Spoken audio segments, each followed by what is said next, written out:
Welcome to the Militia gaming community. I'm Trigger, and in this video, I'm going to take a closer look at the Ripper to see if it is what we thought it was. Let's go!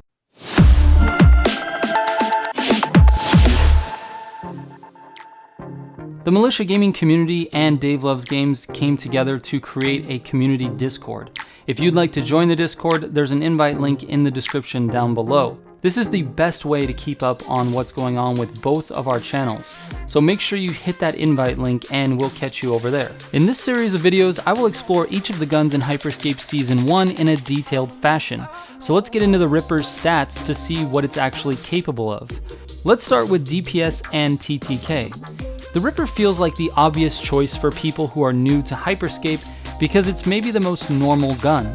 It's automatic, it has a decent sized clip, and it shoots bullets. It appears like a quote-unquote regular gun. You would expect a gun like this to be average at everything but a master at nothing. So it would have an average fire rate, average DPS, and average TTK. But actually the gun only fires 6 bullets per second, which is fairly slow. The base level gun does 12 damage to the body and 18 damage to the head, which is quite significant considering the Hipfire only does 4 damage to the body and 6 damage to the head, and that seems to be the weapon of choice for many people in the game. With that type of damage per round and players only having 120 health, the TTK can be as short as 1.16 seconds. Again, that's with the base gun. Only the Harpy has a faster TTK at the base level. That's not average at all. That's actually quite good for this Ripper. Let's move on to the upgrades. The first 3 upgrade tiers, you will receive nothing more than a bigger magazine. Each upgrade gives you 2 bullets per mag until the final upgrade. The tier 4 max upgrade gives you an additional 6 bullets per mag over tier 3, which is actually a total of 12 more bullets than the base gun, and it gives you an additional 16.67% damage.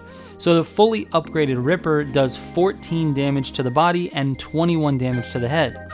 That upgrade drops the potential TTK down to 1 second with all headshots and 1.5 seconds with all body shots. Most kills are a combination of body shots and headshots, so the actual TTK will be somewhere in between that. The potential 1 second TTK is again the second fastest TTK in the game. The Harpy is the only gun outside of the one-shot kill guns like the Protocol and the Mammoth that can beat the Ripper's TTK. Not even the Hipfire can match that. Moving on to the recoil and bullet spread. The Ripper has a vertical recoil pattern that drifts left, then back right, then back to the center and ends. It's not super hard to control. If you've been playing FPS games, this is a pretty common recoil pattern, and with a little practice, this can be mastered.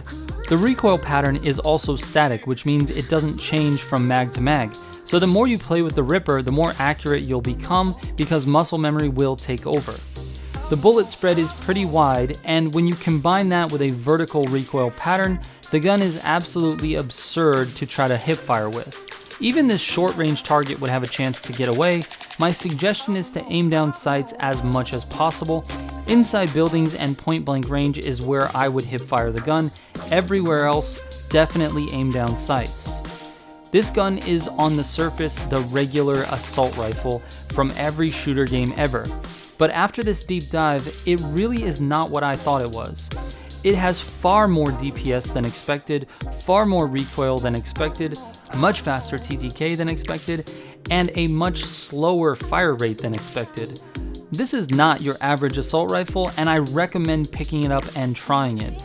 A couple of tips while using it: if you're anywhere beyond mid-range, try tapping the trigger and firing 1 to 2 bullets at a time. You can do significant damage on targets that are not necessarily looking your direction. Without them even noticing, you'll have them at half health, and you can finish them off with your secondary, or your whole team can push their team and win the gunfight.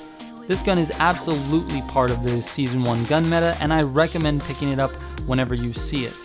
I'll be analyzing each of the guns in depth and updating my findings as the game gets updated, so if you're interested in that type of stuff, stick around. Thanks to all the Militia subs. I really appreciate you coming through on every single video. You guys are literally the best, and I raise a barks to you. And thanks to everyone for watching. Catch you on the next one. Trigger out.